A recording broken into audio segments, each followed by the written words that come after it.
Zap, zap, zap, lightning, zap, zap, lightning, lightning, fade.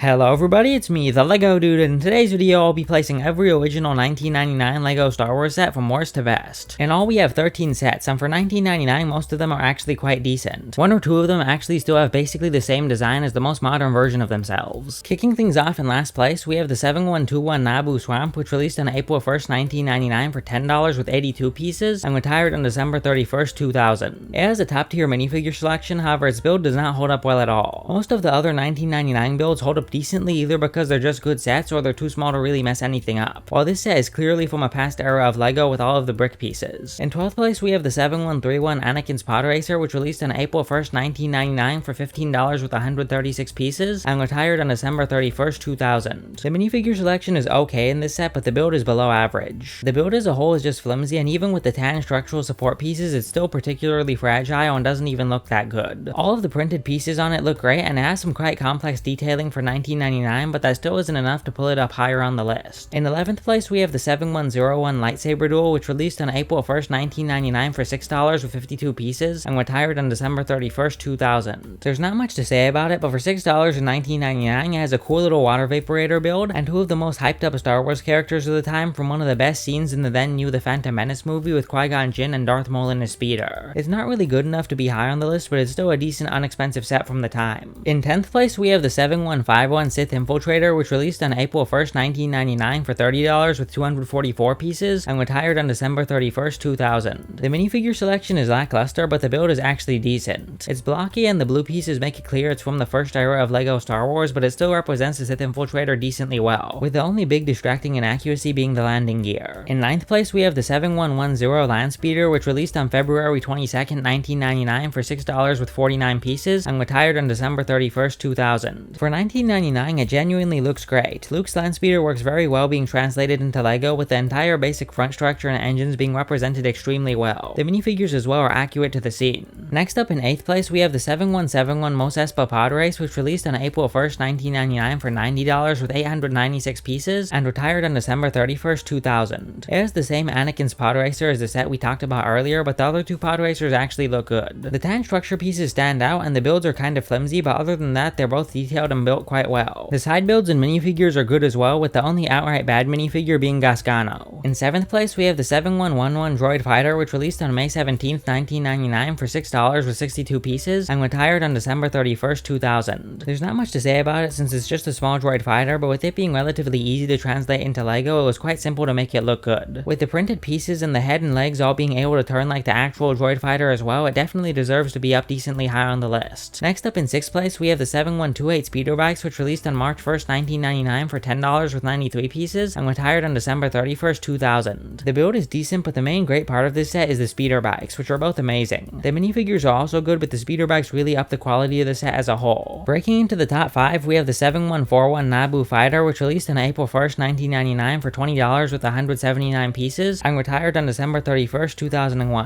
For 1999 it's extremely well detailed, with the entire shape of the Naboo Fighter being represented as well as possible for the time. The gold and gray color scheme is the same color scheme that they still use. They haven't had to change any of the colors like they've had to do with most of the other 1999 sets. The little side build and minifigures are all good as well, which altogether definitely puts this set up into the top 5. In 4th place we have the 7140 X-Wing, which released on February 22nd, 1999 for $30 with 266 pieces, and retired on December 31st, 2001. This probably should have been lower with the completely incorrect color scheme, however I personally like this set. The wings can go up and down like a normal X-Wing, and all the printing detail in the shape of the X-Wing is captured spot on. The landing gear and color probably knocks it down though, so I'm going to retroactively put it down into 5th place and the Naboo Fighter up into 4th place. Entering the podium now, in 3rd place we have the 7161 Gungan Sub, which released on April 1st, 1999 for $50 with 379 pieces, and retired on December 31st, 2000. Other than number 1 on the list, this is probably the set from 1999 that's held up the best. The side build isn't that good, but the main build is top quality, with the whole shape of the Gungan Sub being captured amazingly for 1999. The minifigure selection also fits fits the scene perfectly, which overall puts this set into the top 3. Plus it has a molded manta ray or stingray, which is really cool. In second place, we have the 7150 X-Wing vs TIE Fighter, which released on February 22nd, 1999 for $50 with 409 pieces and retired on December 31st, 2000. Its age shows, but it's one of those sets that's clearly old but still good. The off colors on the TIE Advanced works well, and the only knock against it is that it's kinda flimsy. The Y-Wing build is also really good and is actually quite stable. This is also the first set to ever have Darth Vader, so it probably got bumped up a place or two higher than it should have been. Finally, in first place, is the best LEGO Star Wars set from 1999, we have the 7130 Snowspeeder, which released on February 22nd, 1999 for $20 with 215 pieces and retired on December 31st, 2000. For 1999, the build is absolutely amazing, with the only point against it being the off-gray color. It looks exactly like the Snowspeeder, has only printed pieces, has a good side build, and has a top quality minifigure selection. The build of the Snowspeeder is so good that it's basically been the same for the past 25 years other than the color. Overall, 1999 was actually a solid start for LEGO Star Wars, and other than the high prices, the builds and minifigures for most of these sets are great. Alright everyone, that is everything for today's video. Tell me your thoughts about the 1999 LEGO Star Wars sets in the comment section down below. How much of my list did you agree with? How much of my list did you disagree with? Was 1999 a good or bad start for LEGO Star Wars? And one final thing before you leave, please remember to hit the subscribe button, ring the notifications bell, and leave a like on the video. Bye!